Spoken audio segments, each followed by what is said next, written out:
ನ್ಯಾಯಾಲಯದ ನ್ಯಾಯಾಧೀಶ MD size ಚೌಟಾಯಿ ಅವರ ಮನೆಯಲ್ಲಿ ನಡೆದ ಕಳ್ಳತನ ಪ್ರಕರಣವನ್ನು ಬೀದರ್ ಜಿಲ್ಲಾ ಪೊಲೀಸರು ಭೇದಿಸಿ ಮಹಾರಾಷ್ಟ್ರದ ಪಾರ್ದಿ ಗ್ಯಾಂಗಿನ ಮೂವರನ್ನು ಮಂಗಳವಾರ ಬಂಧಿಸಿದ್ದಾರೆ.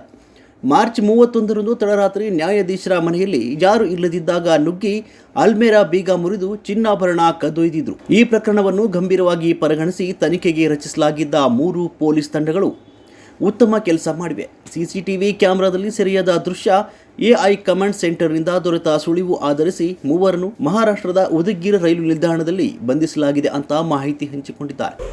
ಇವರಲ್ಲಿ 3 ಜನರು ಮಹಾರಾಷ್ಟ್ರ ಔರಂಗಾಬಾದ್ಗೆ ಸೇರಿದವರು, ಒಬ್ಬನು ಮಾತ್ರ ಮಧ್ಯಪ್ರದೇಶಕ್ಕೆ ಸೇರಿದವರು.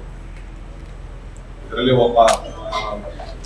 ಇಬ್ಬರು ಫಾದರ್ ಅಂಡ್ ಸನ್ ಕೂಡ ಇದ್ದಾರೆ. ಇದರಲ್ಲಿ ಬೀದರ್ಗೆ ಬರೋಕ್ಕಿಂತ ಮುಂಚೆ ಬೈ ಟ್ರೈನ್ ಅವರು ವಿಕಾರಾಬಾದ್ ಹೋಗಿರ್ತಾರೆ. ವಿಕಾರಾಬಾದ್ದಲ್ಲಿ ಕೂಡ ಕಳ್ಳತನ ಮಾಡ್ತಾರೆ. ಕಳ್ಳತನ ಮಾಡಿಕೊಂಡು ಬರ್ತಾ ಅದೇ ಟ್ರೈನಲ್ಲಿ ಬರ್ತಾ ನಮ್ಮ ಬೀದರಲ್ಲಿ ಇಳಿತಾರೆ. ರೈಲ್ವೆ ಸ್ಟೇಷನ್ ಹೊರಗಡೆ ಬಂದು 3 ದಿನ ಸಿಟಿಯಲ್ಲಿ ಓಡಾಡ್ತಾರೆ. ಈ 3 ದಿನ ಎಲ್ಲಾದ್ರೂ ಉಳ್ಕೊಂಡಿದ್ದಾರೆ ಅಂತ ನಾವು ಪರಿಶೀಲನೆ ಮಾಡಿದ್ದಾಗ ಎಲ್ಲಿನೂ ಉಳ್ಕೊಂಡಿಲ್ಲ. ನೈಟ್ ಆಗ್ತಿದ್ದಂಗೆ ಮತ್ತೆ ಟ್ರೈನ್ ಹತ್ತುವುದು, ಮತ್ತೆ ಜರ್ನಿ ಮಾಡಿಕೊಂಡು ನೆಕ್ಸ್ಟ್ ಡೇ ಬೆಳಗ್ಗೆ ಬರೋದು, ಮತ್ತೆ ರೆಕ್ಕಿ ಮಾಡ್ಕೊಳ್ಳೋದು, ಮತ್ತೆ ನೈಟ್ ಟೈಮ್ ಟ್ರೈನ್ ಹತ್ತೋದು ಹೋಗೋದು, ಈ ರೀತಿ ಮಾಡಿದಂತ ಕಂಡು ಬಂದಿದೆ. ಇವ್ರಿಗೋಸ್ಕರ ತೆಲಂಗಾಣ ಪೊಲೀಸರು ನಾವು ಕೂಡ ಇಬ್ರು ಸರ್ಚ್ ಮಾಡಿದ್ದೇವೆ.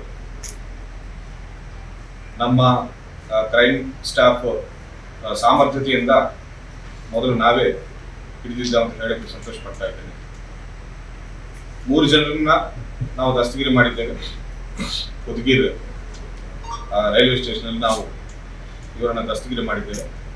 ಇನ್ನೊಬ್ಬನು ಮಾಹಿತಿ ಗೊತ್ತಾಗ್ತಾ ಇದ್ದಂಗೆ, ಮೇ ಬಿ ಈ ಸಹಚರರ ಕಡೆಯಿಂದ ಮಾಹಿತಿ ಗೊತ್ತಾಗ್ತಾ ಇದ್ದಂಗೆ ಓಡಿ ಹೋಗಿದ್ದಾನೆ.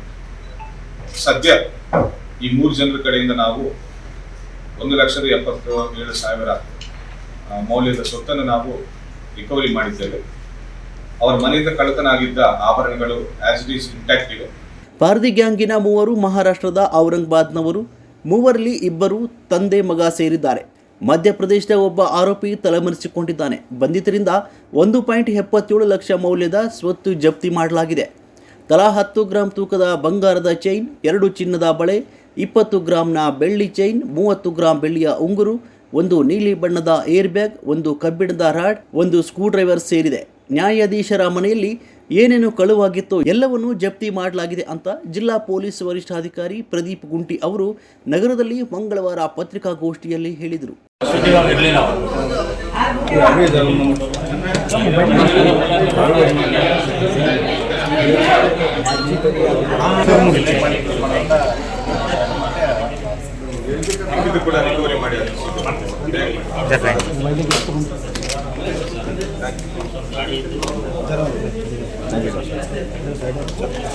Thank you.